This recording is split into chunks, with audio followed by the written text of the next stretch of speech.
There's big, then there's real big. Yeah. And then there's something real special. Yes. And this is real special today. Are you talking about me? Yes, of Oh, course. well, thank you. No, there's someone way bigger than me coming on. We'll be right back. This is the Me and Jesse podcast. Get ready. It's time for the Me and Jesse podcast with Mark Pavelich and Jesse Martineau.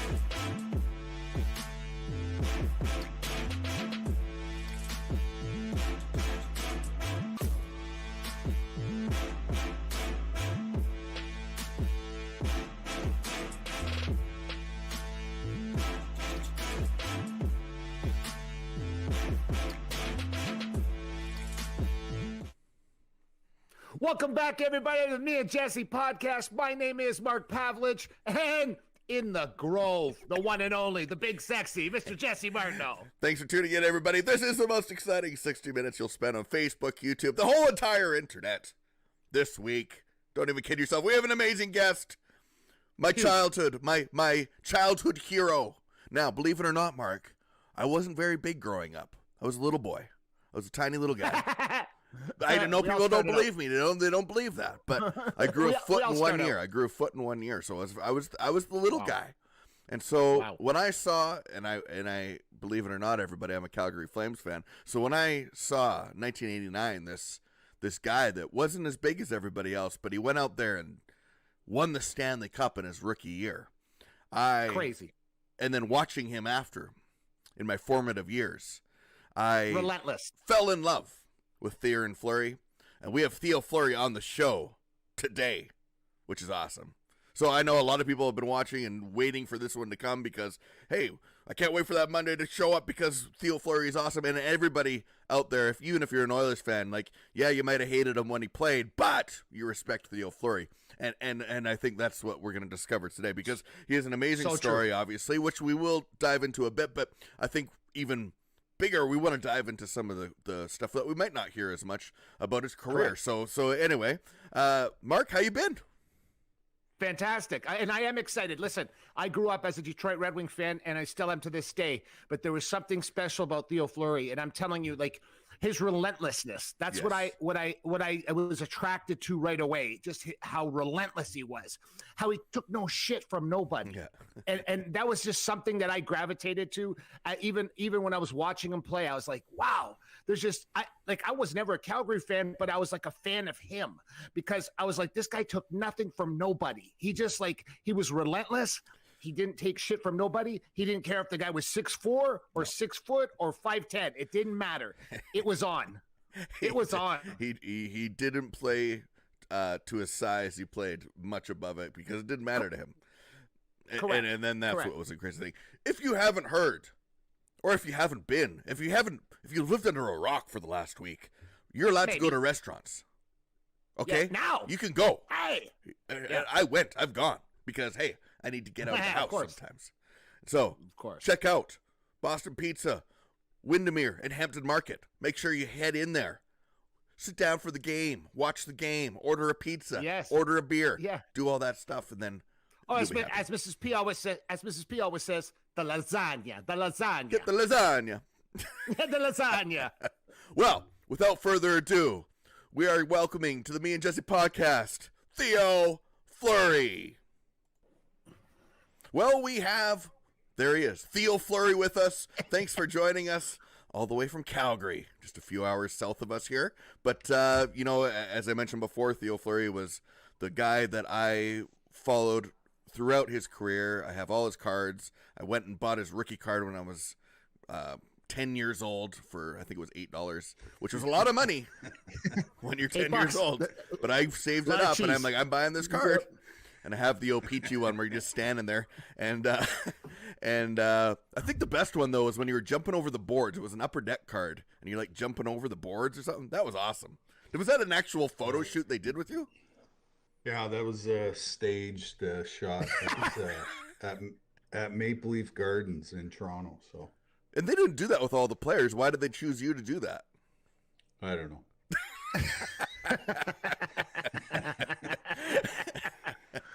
Well, Theo, I mean, I think I have like something like 3,000 different hockey cards or something. Really? Crazy. So Wow. Oh my gosh. I definitely don't have all of them then. no. No. Nor do you want to.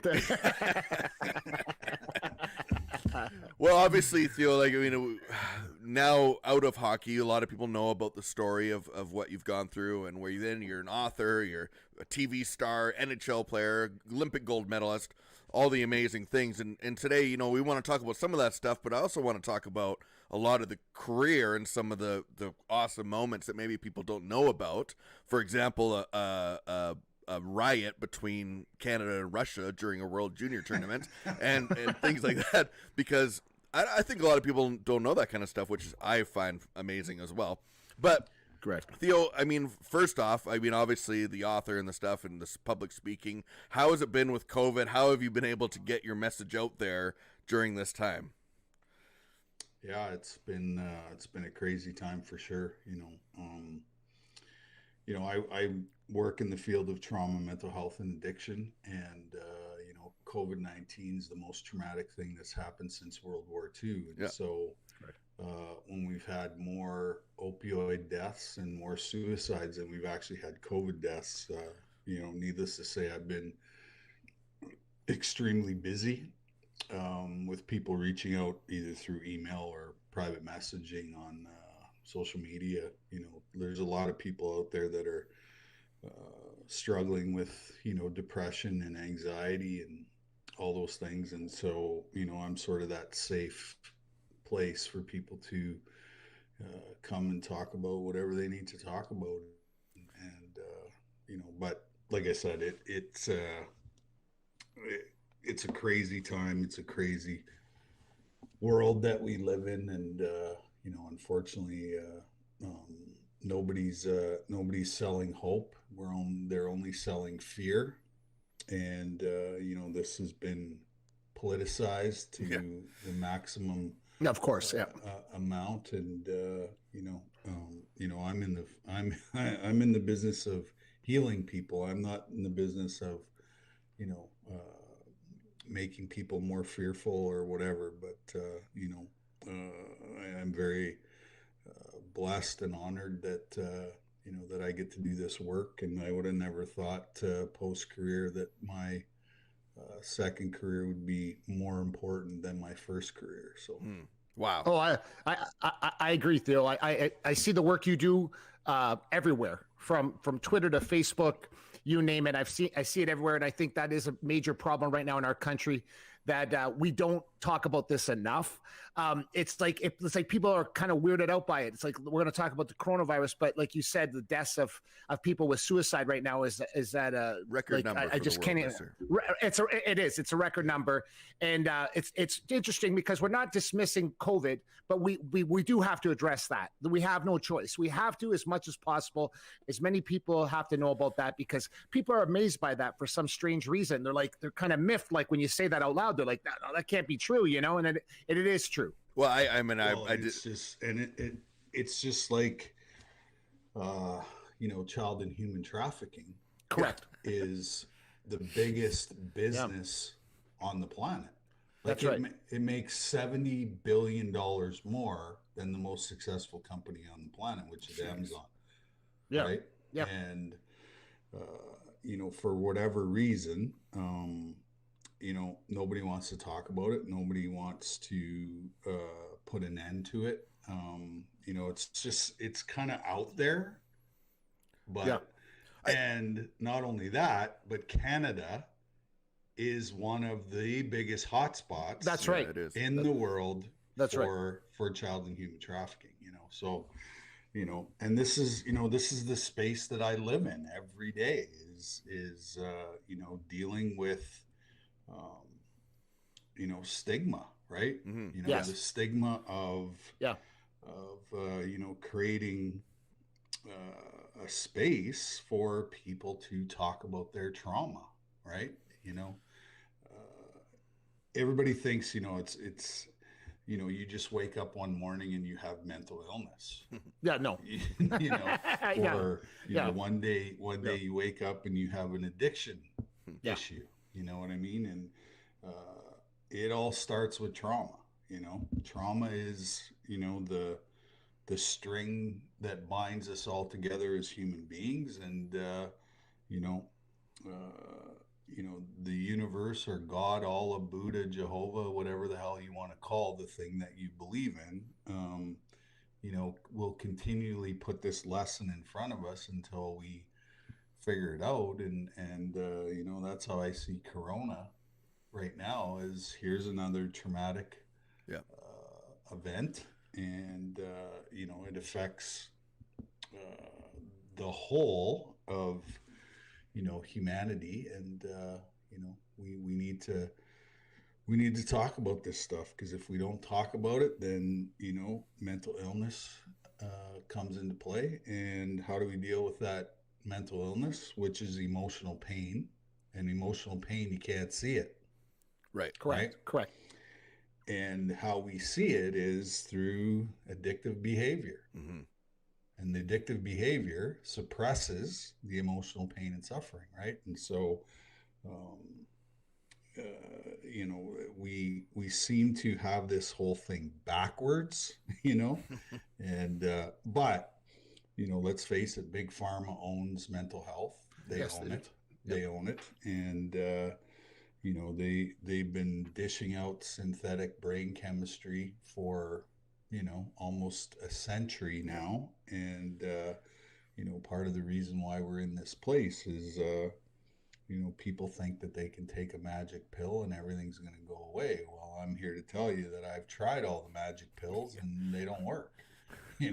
Correct. Now, Theo, you've definitely been forward about a lot of this stuff, especially on social media of late, and calling out people that need to be called out. And you maybe you take more flack for that now than you did during your career. And so how do you deal with that? Because, hey, I align with you on a lot of the things that you say, but there's people out there that definitely don't, and they think you're a nut job. What do you say to them? Or do you just say, hey, I just need to get this out there? Well, there's certain people that, use their brain cells to actually think. And I'm one of those, I'm one of those people. And, if you listen to mainstream media, you are going to have a very skewed version of what is happening, right? But if you dig a little bit deeper and do your own research, it's all out there. If you want the information, it's all out there, right? Yeah. I noticed that too, Theo, because when we said we were going to have you on the show, hockey people went nuts, and it was really interesting to see some of our friends from the outside that fall under the liberal flag, how they were so miffed by you coming on the show. And I told them, what I said, I don't get into arguments with people about any of this stuff, and I explained to them simply. I said, isn't it interesting how you can quote Theo's tweets? You can quote what he just said. You can't tell me what you had for dinner yesterday. You can't tell me what you had for lunch yesterday. But for some strange reason, oh, you mean the guy that had 1,000 points and played in 1,000 games and all these other things? You're quoting his tweet about what he said today. And I would look at them and I'd say, I'm not going to argue with nobody, man. I don't give a I don't care what they believe. I know what I believe. And I said it's amazing how many of my friends, and the funny part is there's about a handful of them from Calgary that fall under that, and they were like messaging me like almost offended. And I said, guys, are you serious, man? Like, you're a grown adult, and you're worried about everything that Theo tweets. You can quote me on it, and you disagree with him, but you can't tell me why you disagree with him. Mm-hmm. So, the greatest compliment you can be paid as an athlete is, I hated to play against you. Yeah. Yes. So why would that change now Yeah, that I'm not playing, right? Correct. Right? Correct. So, Correct. but I really believe that, liberalism is a disorder. Yeah. Yeah. And Yeah.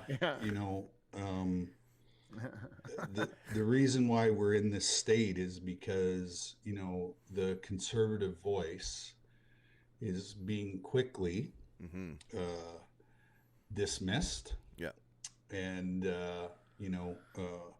they use words like conspiracy theorists. That's right. And, Yeah, and that's right. all of these things. And Yeah. Last time I checked, I have 250,000 people that follow me on social media. So Yeah. So if Somebody agrees. if I was a conspiracy theorist, or people didn't Correct. believe in my opinion, I would have one follower, not 250,000. Right. And so Correct. there's a lot of people That aligned. there's a lot of conservative voices that are afraid Yes. to express their opinion. And what I've been through in my entire life, do you honestly think that I give a flying fuck about what people think about me? Yeah. No. I don't. I don't. No, yeah. I like freedom. Yeah.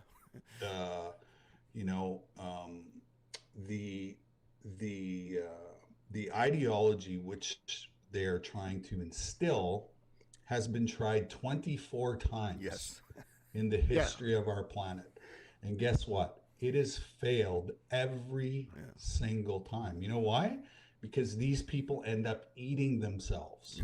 Yeah. That's what happens, right?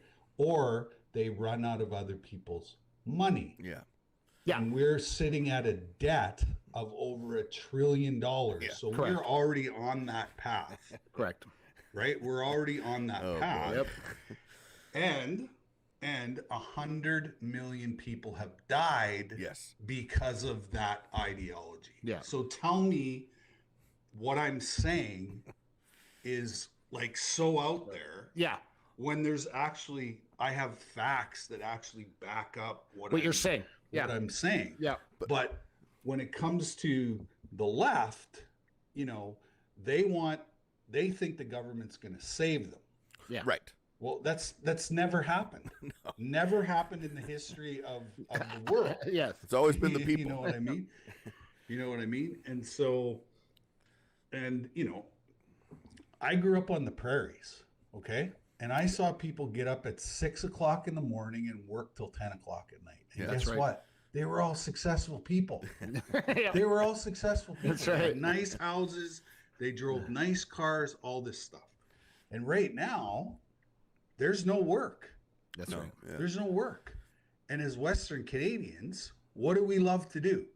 We love to work. Yeah.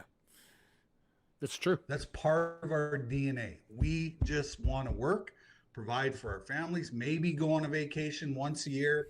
It's not crazy stuff. We just want to, have friends over, have a barbecue, It's true. right? And we are the most giving, charitable people Oh, no in question. the whole entire world, No question. right? And how many charities do you know of right now that are going down and going under because there is no work for people to provide Correct. to these, to these great causes. So I'm the crazy one. Yeah. Right? I'm the crazy one because I actually think in reality. Yeah. Yeah. It is mind blowing, the whole thing, and I just don't get it. I mean, you posted a video today on your social media about Justin Trudeau. He got off on the whole blackface thing. He got off. He got a pass, and I don't understand. Hey Theo, if you got busted doing that, there would be a done. riot. Yeah, that would be I'd over. Be done. I'd be done. I'd be working, somewhere that I choose not to work. You know what I Correct. mean? It's like, Correct. this. Justin Trudeau is like, honest to God, like I can't even watch him anymore. Like he's Yeah. he's unwatchable. Correct. He's unwatchable because of his lack of intelligence, his lack of taking accountability for anything. You know, it's like he got caught wearing blackface and he lectured me that I'm a racist. Yeah. Yeah. It's Right? unbelievable. Like how It's does unbelievable. that work? It's unbelievable. Like, how does that work? No. Doesn't. You know? So Yeah, absolutely. you know, So playing, let's talk about your career for a bit. Like, I mean, I followed you a lot. I mean, winning the Stanley Cup in your rookie year, do you take that for granted a bit?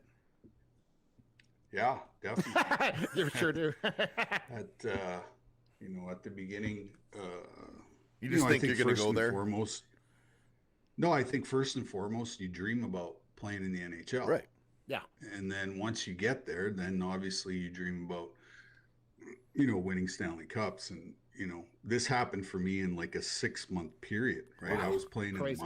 playing in the minors in Salt Lake Crazy. City, and I got called up on New Year's Eve of 1988, and then 6 months later, I was carrying the Stanley Cup around the Montreal Wow. Forum. You know, Wow, so it's wow. like, but you know, what an amazing experience! What an amazing team! Yeah. You know, I don't think I could have came to a better organization. You know, I just sort of fit a role that they needed at the time, and you know, I was a fourth line centerman on the Stanley Cup Wow. winning team. You know, playing 3 shifts a period, which you know, when I think back on my career, you know, that was easy to play, right? Because Yeah. it was a lot easier to prepare to play 3 or 4 shifts a period, and knowing exactly what my role was. And you know, I didn't even have to score. You know, my you know, I had 472 points in junior,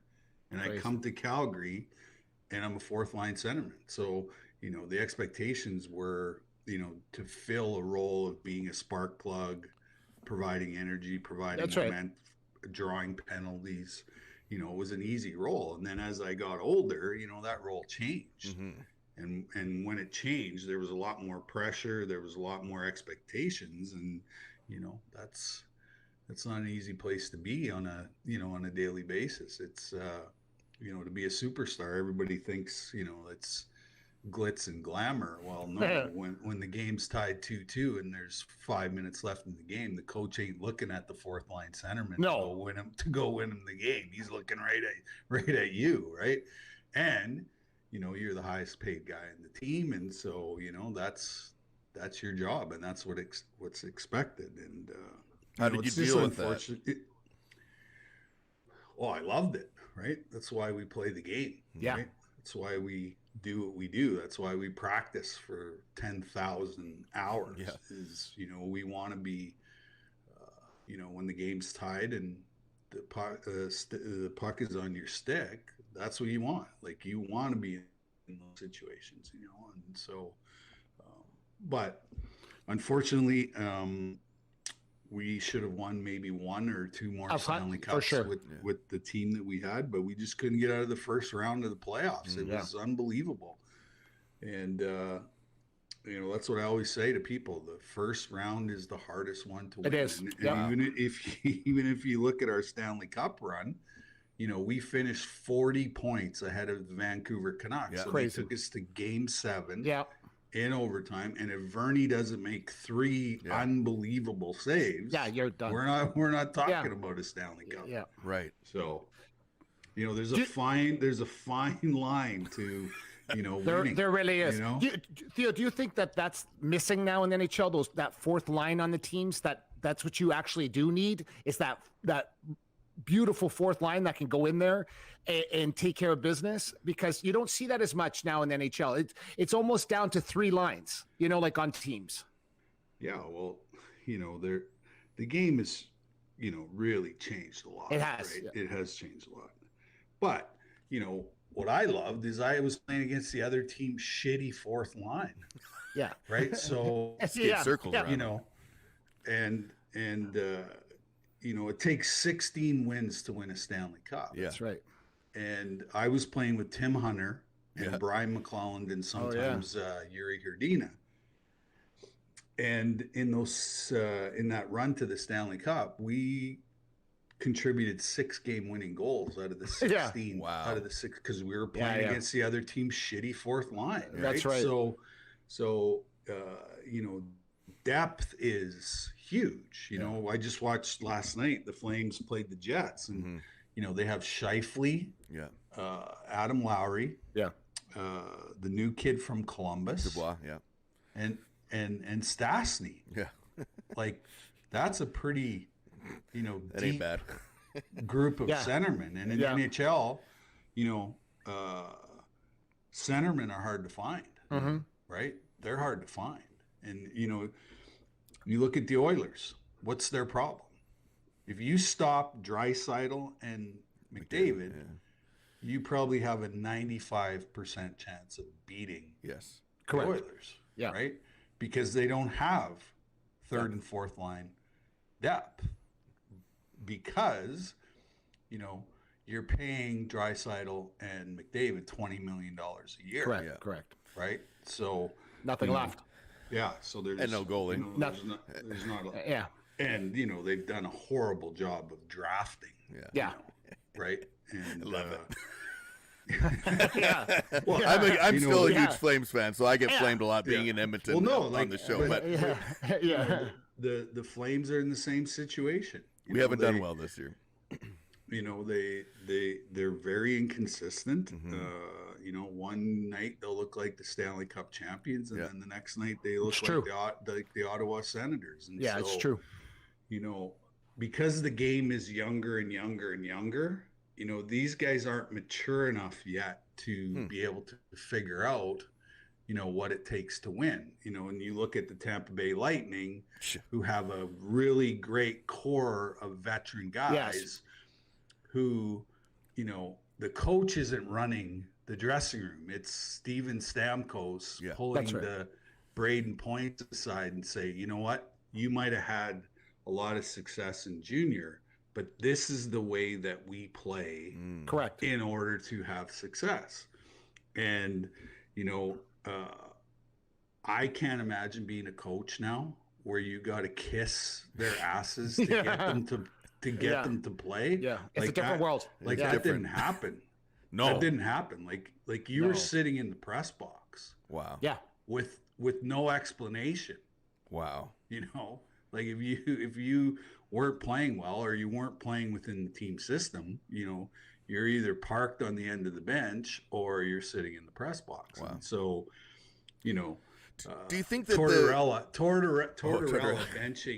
benching Patrick Laine? Like that's old school. But that's right. You know, but now it's like controversial.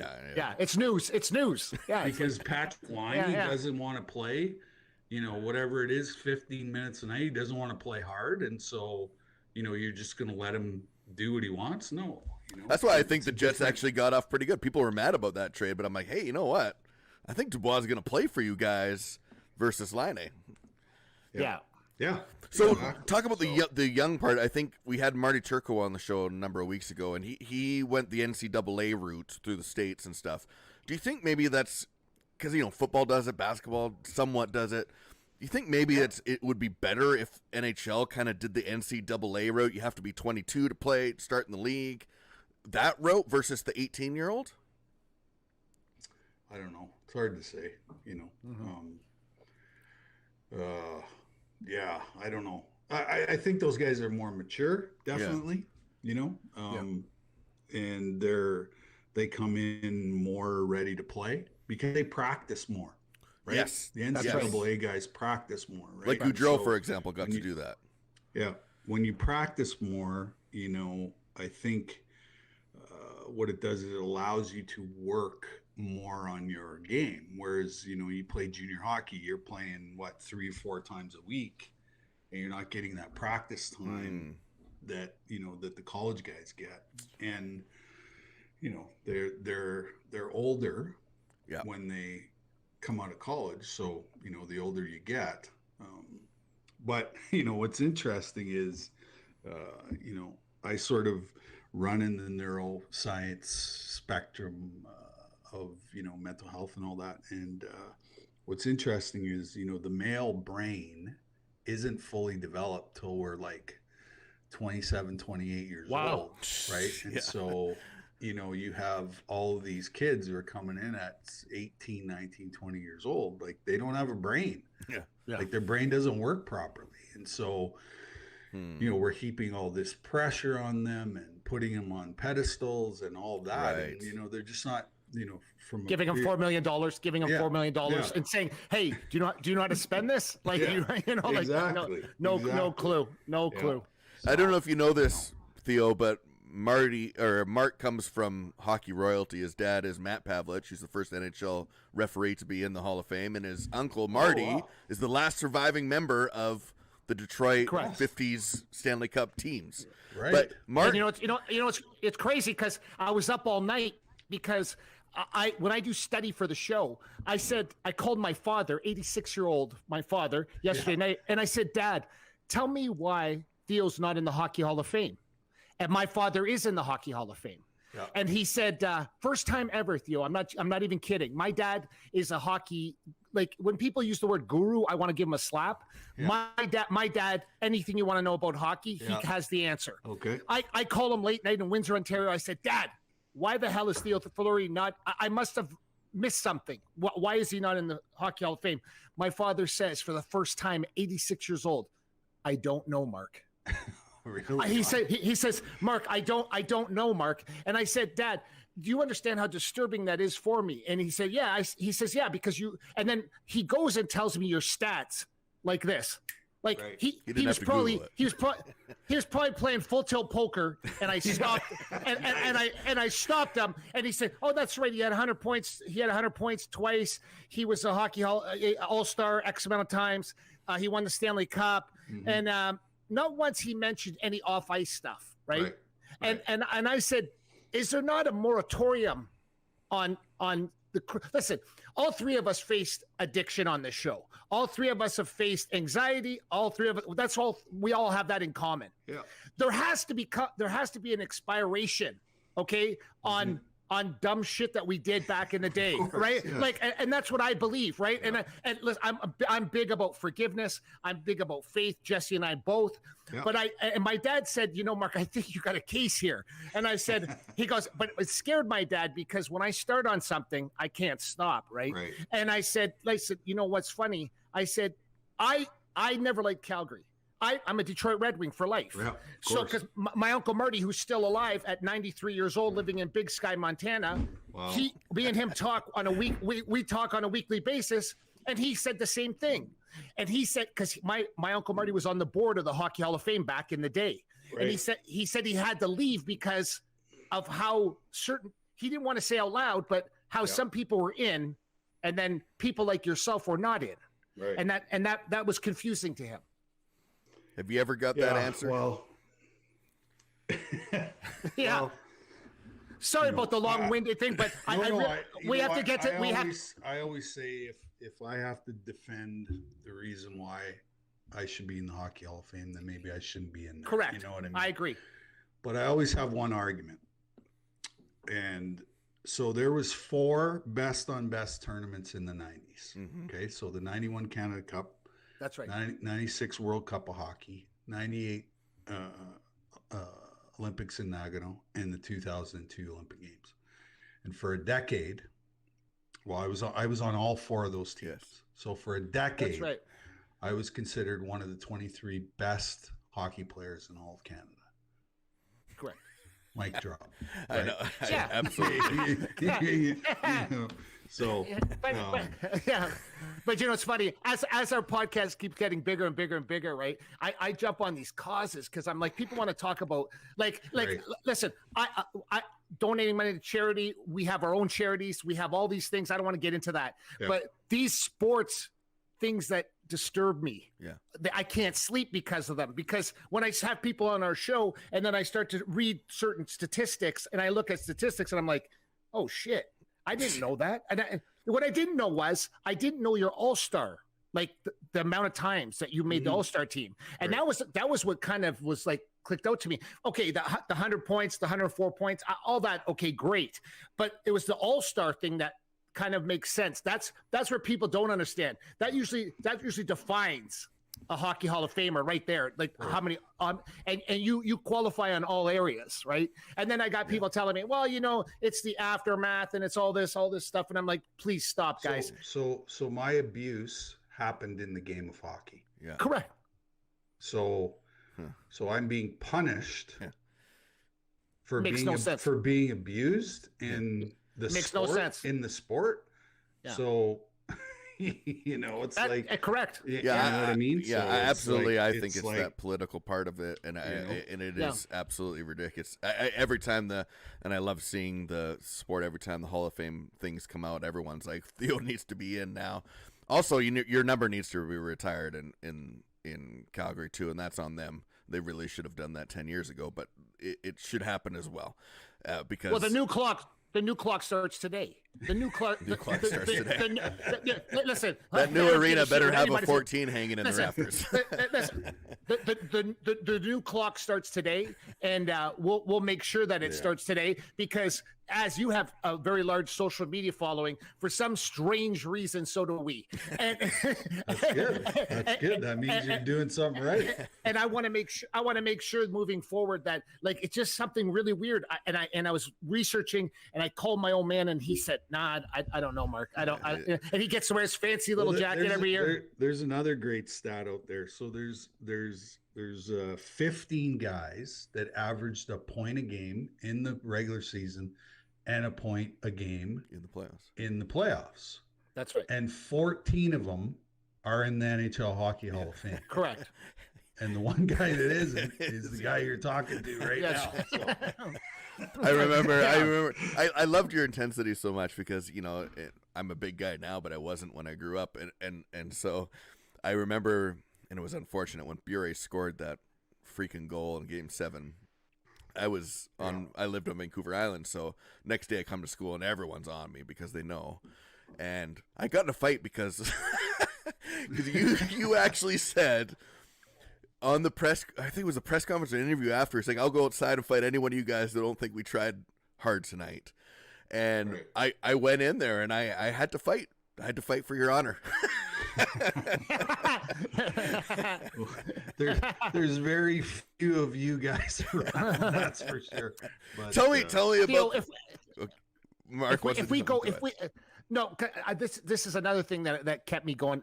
Listen, if we put on a huge country concert, okay, and huge, this is bigger than Big Valley, this is bigger than anything, and you're the star, okay, you're the main event of this, you're the closing act, okay. Yeah. I had this dream last night. What 4 bands in this huge music festival would open up for you? Oh boy, Buck Owens. Buck, yeah. Charlie Pride. Oh, Garth Brooks. Of course. And Johnny Reed. Wow. What now? People might not know this. I mean, if they've lived under a rock, but you're actually a musician and you've turned to music a lot. Correct. And so, how one day you're like, are you playing? Is that happening in your career when you're thinking, hey, I'd like to be in a band, or is that something that happens after? Well, so I'm Métis. Yeah. Yes. Okay. Me too. So, and if you know anything about Métis people, music is in our DNA. Okay. Yes. And so my family is incredibly musical. Oh. And, my grandfather was the Manitoba fiddling champion. Really? Okay? Wow. Yeah.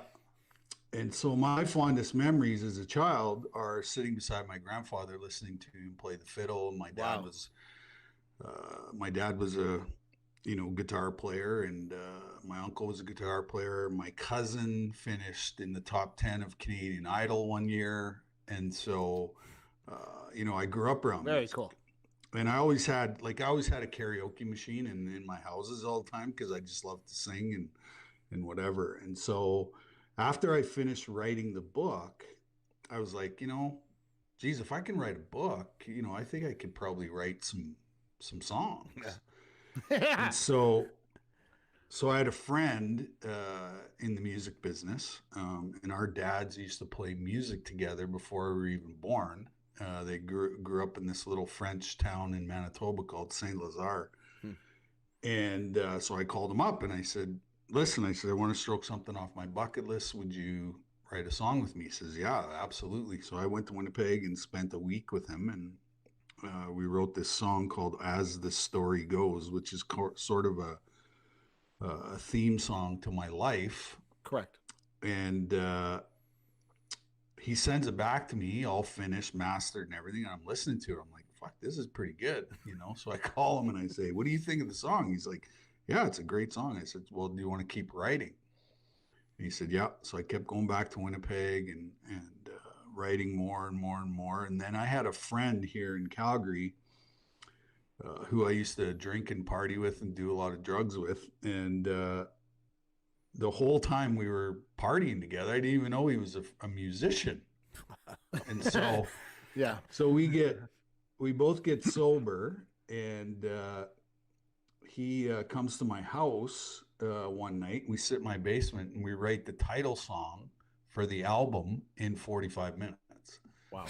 You know, and you know, I just love the process of, you know, taking a thought, a word, a phrase, an idea, and, you know, turning it into something, you know, really creative. Like, I'm left-handed, so, Yeah. you know, I live on that sort of creative spectrum.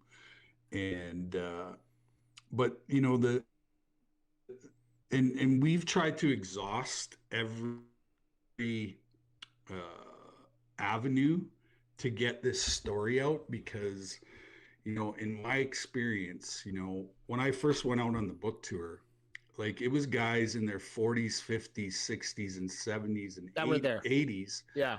that were coming up to me at the book table and telling me their stories for the first time, right? Wow. Wow. And so, you know, we've exhausted every avenue that we can to get this story out there, to give people permission to talk about this stuff. Because if you don't talk about this stuff, like, Yeah.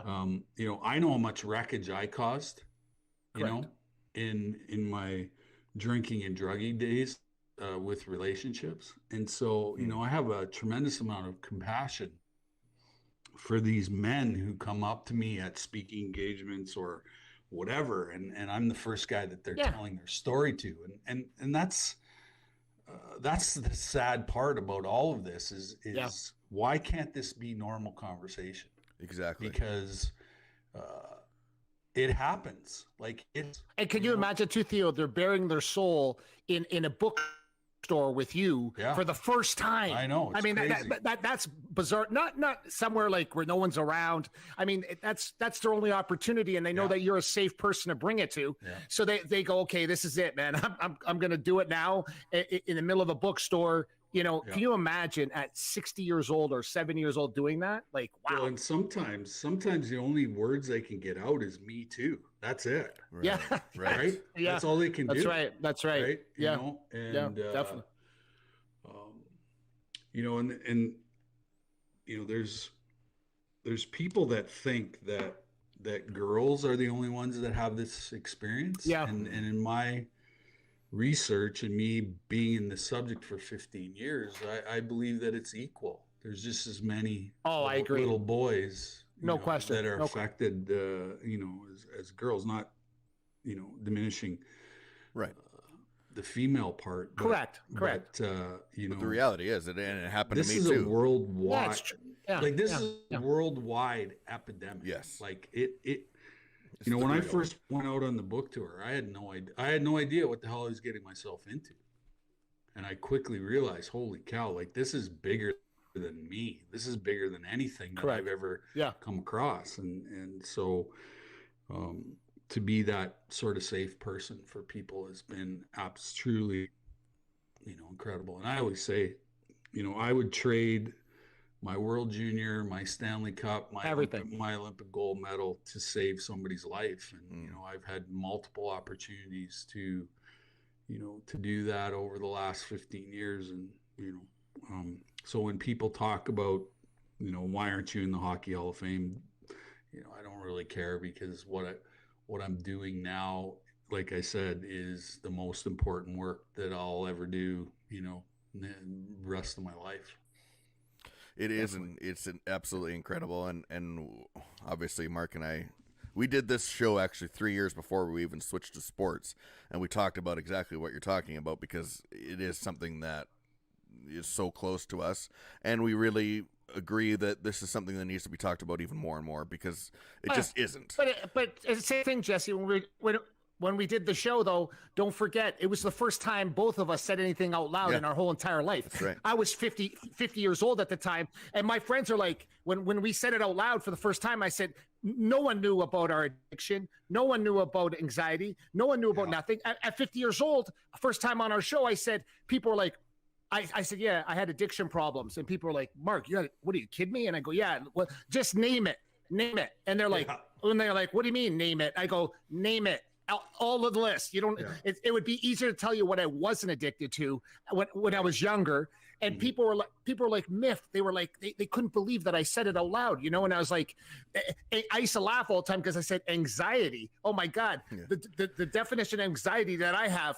There's not even a word for it. I mean, and it comes from my father. My father was in the NHL. There was times he had to be taken off the ice. People don't remember that because he was having a damn panic attack, for Christ's sakes. And people did at that time didn't know what it was. Yeah, I know.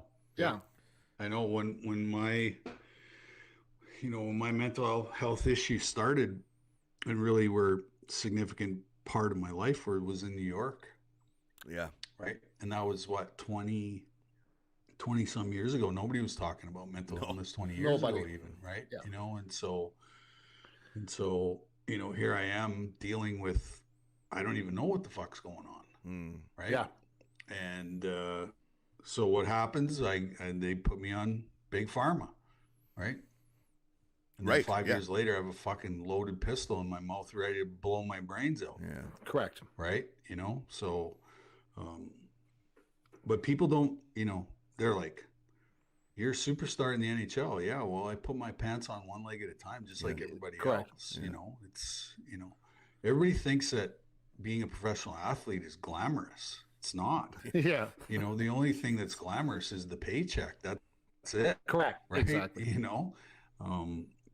amount of pressure, the amount of expectations, all that stuff, it starts to pile up and starts to add up, and when your nervous system is damaged, right, because of trauma, it's hard to get it back and get it recalibrated and get it functioning the proper way, and so that's years and years and years of therapy and talking about it, and using different modalities to help you sort of manage what's going on. I don't think you ever get rid of it. I think it just becomes more manageable. And, definitely. And those of us who've experienced it and have used our voices and talked about it, we're able to manage it. No more secrets, right? Do you still have your golf tournament every year? You do, right? Via COVID. It's changed. So I started out with the Juvenile Diabetes Association in Calgary at the beginning, and then I was diagnosed with Crohn's disease. Yeah. And so, I became a spokesperson for Crohn's, and we did a tournament here for 20 years. And then after I came out with my story, we created the Breaking Free Foundation here in Calgary. And so we support all trauma survivors, and we have a golf tournament every year here in Calgary to support that cause as well. So that's fantastic. Yeah. And then I also belong to a global mental health organization out in New York called We're All a Little Crazy. Okay. That's great. Yeah. And we have a whole bunch of NFL, NBA, Olympic athletes that are part of this amazing group, and it's a great organization. And the guy that founded the organization was he worked in the NBA and the NHL and the marketing and sales department. He was with the New Jersey Devils, Really? Florida Okay. Panthers, Yep. Phoenix Suns, and whatever. And so he was in bed for almost 2.5 years. Did get out of bed and came out of it and started this organization. And I was one of the first guys that he called. And he said, "What do you think about this idea?" And I said, "Yeah, I'm in. I'm all in." You know. And yeah, we've done some amazing stuff in the short amount of time. We just, you know, there's a lot of the NBA has come to us, the NFL has come to us, and so yeah, we've got a lot of big things on the horizon. So it's great. Well, it's great. It is 100% time. It is 100% time that these organizations reach out to guys like you that have gone through it. And I mean, like I said, and I've said this before, and I've said this on the show before, is that I loved your hockey career, but even now as an adult, you sharing your story, you talking about your abuse and your trauma and the journey, you're more inspiring me today than you were even as a hockey player. So thank you for that. It is something that I will always look up to and love. And the stigma's still there. And the stigma's still out there, everybody. Oh, so yeah. like people pretend like it's not, and it's like we're all over it. And you know, Bell, let's talk. And there's nothing wrong with Bell, let's talk, and these other things. Thing is, it's 365 days a year, everybody, and it's every day. So you need to keep that in perspective. Well, and that's what I find interesting is all of these mental health campaigns. You know, you use the stat 1 in 5 or 1 in 4, and I always say to myself, why are we shaming the one person? Exactly. Who has mental illness, right? Yeah, correct. And in my experience, it's actually 5 and 5. It's all of us. Yeah, I totally agree. Yeah. Right. I totally agree. And how do you solve a big problem? Well, you need everybody on board. Yeah. Right. And you know, we have the highest amount of awareness that mental illness is an issue in society. Yeah. And so we have all these awareness campaigns such as Bell Let's Talk. And, you know, I've done lots of events for Bell where they got all their brass sitting in the front row listening to me talk. And I say, what the fuck are we talking about? Yeah, exactly. You know what I mean? And ultimately, we're talking about trauma. That's right. Right. And therein lies the stigma is if we allow people to talk about what happened to them, then we're going to be a lot closer to solving the issue. The issue, because in my experience, I talked about my trauma, and guess what happened? I got better. Yeah. Right. Yeah. Because we have this stupid saying in 12-step: you're only as sick as your secrets. Yeah. Right. Makes total sense. Yeah. And when I got rid of all my secrets, you were free. I was free. Yeah. Right? The truth will set you free. It sure will. And you know, we're so afraid of telling the truth. Yeah. But it's our experience. And it's our story, right? And what I always say is your story is my story. Yeah. And my story is your story. Wow. Right? And you know, I think that takes all the stigma out of it. I agree. Is when you realize that everybody's going to face challenges in life. And when we don't allow people to talk about what happened to them, and I'm talking about trauma, then we're gonna be caught in that continuum of that trauma loop that we get stuck in. You're correct. Right? You know, and until, you know, that person meets somebody like you or you and tells you their story and you don't, there's no judgment. Like there's never any judgment with me. Yeah. There's never any judgment. No. You know, there's only compassion, there's only empathy, and there's only love there for you, because I know what it's like. Yeah. Can you imagine that? As a staunch conservative, all you Twitter people, make sure when you're watching this interview, did you hear the words he used today? I have to, because no one's paying attention, right? They're like, wait a second, did he just use the word compassion, empathy, and non-judgment. And wait a second. He used those three things, and he's a conservative. Imagine that, everybody. Yeah, I just had to put the sorry. No, I appreciate that because people watching, they're confused a little bit because they're thinking like, oh, this guy goes crazy, but when it really comes down to the heart, to the core of who you are as a human being, you do come at that. I see that all the time about empathy and compassion. Those two words, those two very important words that people forget on a daily basis. You know where I learned those two things? I know where. In the prison system. Oh, okay. I've been working in the prison system for the last 8 years. Wow. And I work with inmates. And those inmates have taught me about compassion, empathy, and forgiveness. And those are the three things that I needed to learn. And I learned it from those guys. Wow. Of all people. Right?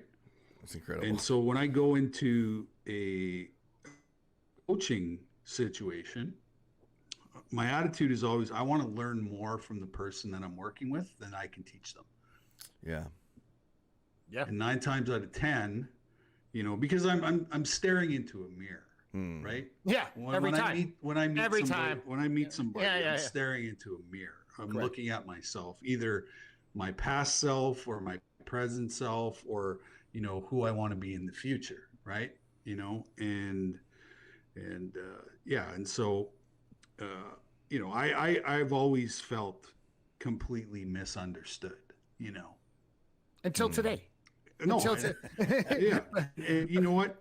It's amazing. We call it finding your tribe. Yeah. And I like that. You guys are a part of that. You guys are a part of that tribe because you're trying to do the same thing that I'm doing, and that's just trying to make it a lot more easier and comfortable for people to talk about their trauma. Yeah. Correct. And when you come at it from a place of compassion and empathy and all that, and people,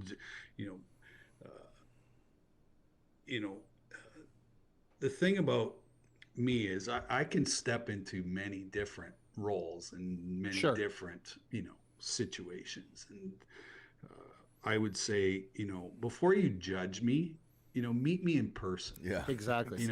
Like be in my space. Yeah. Be in my space, because you're going to get a completely different perspective as to who I am, because I'm multi-dimensional. I'm very bright and smart and all those things. I ain't no fucking dumb jock. I've had incredible life experience. I've faced death many times, and all these things, and because I have an opinion, a lot of people automatically think that's who you are, is this crazy angry person. But that's not who I am when I'm in my regular life. Advocacy, there's a saying, the first one through the wall always gets bloody. Yeah, right? Absolutely. And so I've experienced that many times in my life, being the first one through that wall. Yeah, that's right? true. But I was willing to do it because I knew what was on the other side. Yeah. Absolutely. And the end result. And the end result. And the result. Yeah. Yeah. So, that's pretty deep shit. Yeah. And, it went deep. It went deep today. But we expected it. It's the reason why I do all these podcasts, right? It's the reason why I talk to people, is because you guys want to get my perspective, but I also want your perspective too. I want to have the ability to listen. I want to have the ability for you to influence and maybe change my mind or change my beliefs, or make an argument, right? Yeah, absolutely. Not a judgment. Make an argument. Yeah, it's two different things. Yeah. Two different things. Yeah, it is. I'm willing to listen. I'm not that fucking shallow that I wouldn't listen to you, and I wouldn't listen to your opinion, right? So, but it's it's definitely been an interesting journey. The post post professional life has been an incredible journey, but I'm living my purpose. Yeah. Do you find it tiring at times? Do you find it tiring at times though? Because I know deep down, like I when we dealt with the mental illness side of things, when it's a consistency of like we were, I don't want to use the word bombarded. I want to use the word we were bombarded. Yeah. And what I found was that the sadness started to come on me. And I was like, that kind of weirded me out, because I was like, it kept coming and coming, like via Twitter, via Instagram, via Facebook, via Pinterest, you name it. It was coming from everywhere. And it's what I tried to tell everybody was, it wasn't like I was a therapist or I can only listen. I can only talk to you. I can only help you.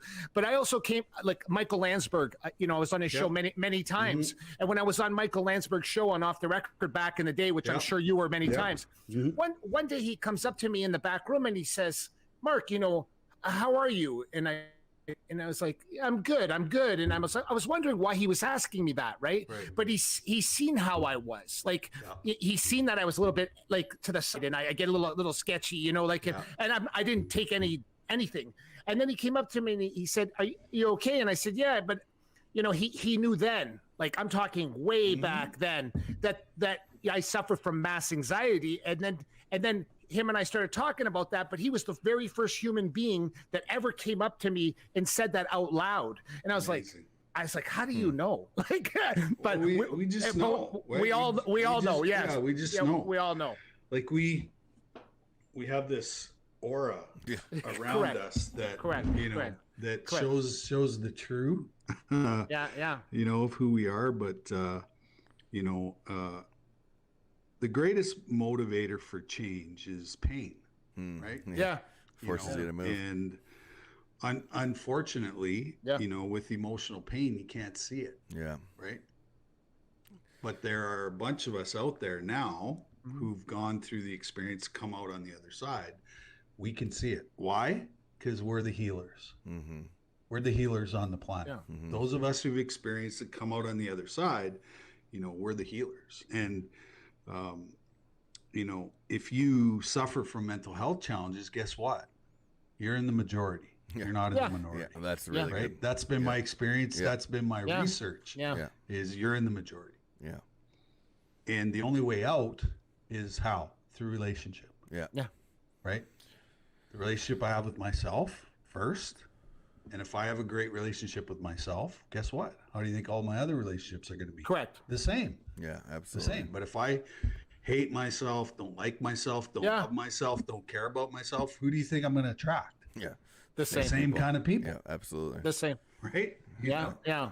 So, jeez. We definitely, we also, we don't want to forget about your wife for hooking this up, because I'm sure not too many people thank her for she's not my wife. She's my business manager. So business manager. Dawn. But we want to thank her for taking care of this for us. Oh yeah, today. No problem. We definitely do. It's been my pleasure, and like I said, I always enjoy talking with like-minded people, especially around the subject of mental illness and addiction and trauma and all that stuff. And so I love talking about this stuff because it's the space that I live in, and I still struggle too, right? I think through COVID, I always thought that I could. Because we're wired to compete and we're wired to win, right? So I always thought that with mental illness that I could defeat it, right? Right. Yeah.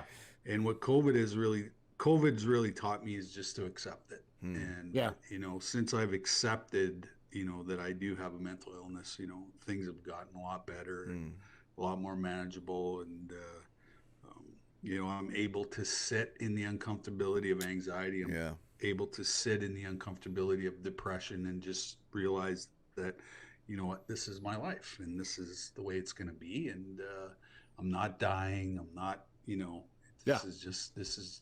this is a part of my experience, that I had, as a young person and as an adolescent.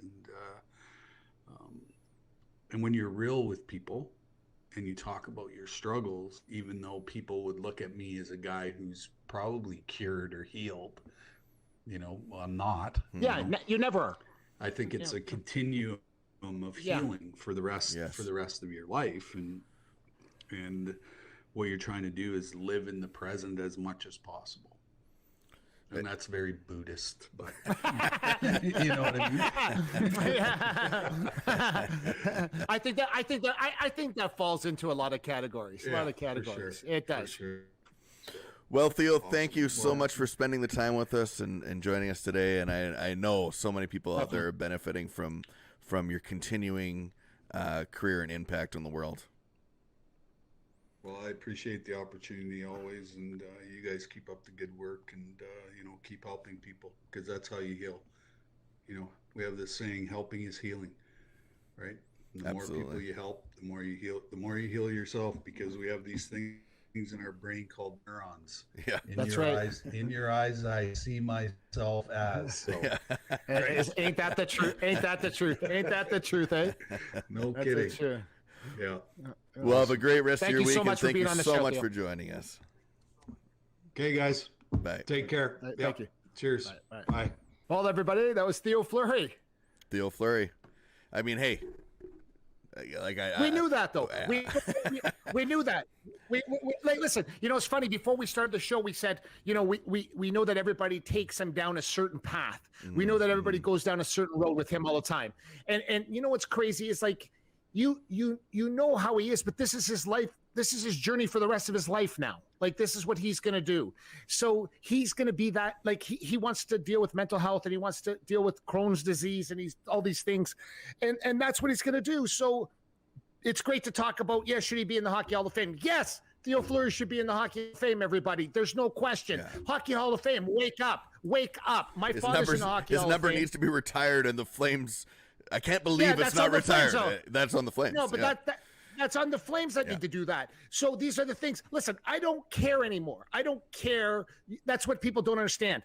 You're putting Theo Fleury in a category of he did all these things because he had an illness.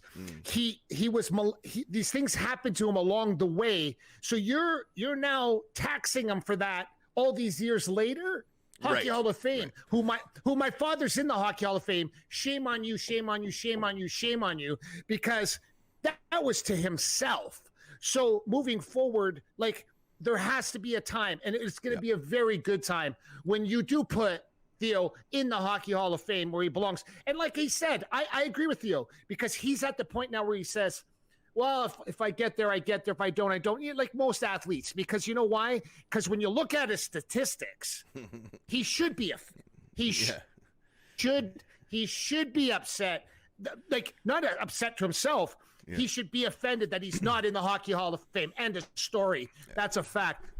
Theo's got to be in the Hockey Hall of Fame in the next year or two, no question. 100%, I totally agree. And the Calgary Flames, we call you out too, because, hey, I love you, but this is one of the guys that they built the Stanley Cup team on and carried you for many, many years. So, I mean, hey, you're going to put a Gilna's number up there, you have to put Fleury's number up there too. It's just how it is. You have to. Yeah. You have to. And that's the part that's driving me nuts right now. Yeah. I couldn't even sleep.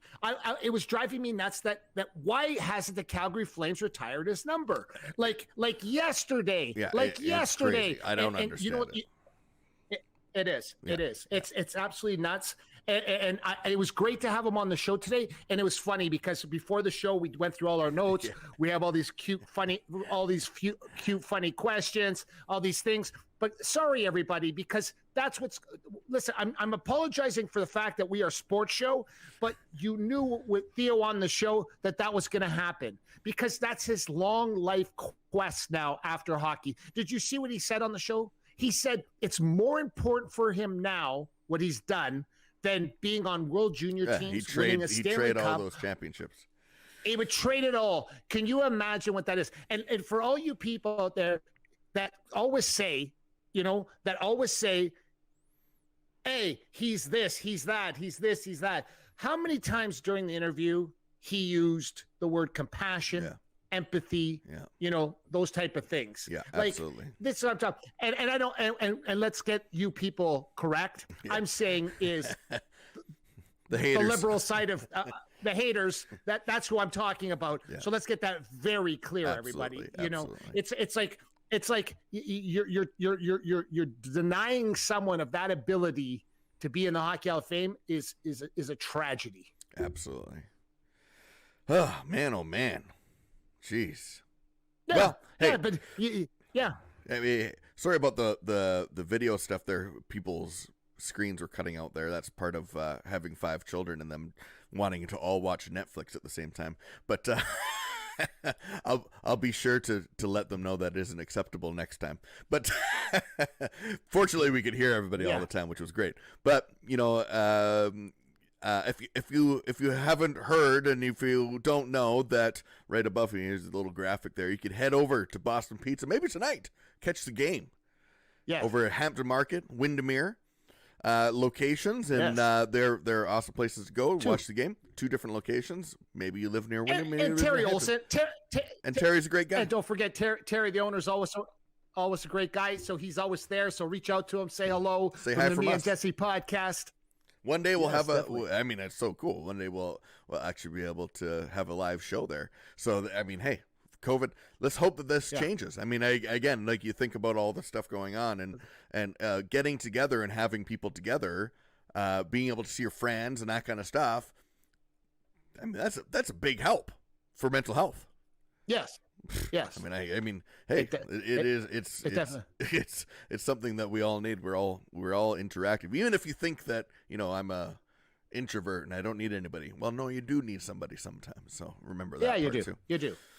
And don't forget, everybody, too, we have the Brett Hall contest on our Facebook page. So if you do get a chance, get over to our Facebook page, facebook.com/me-and-Jesse.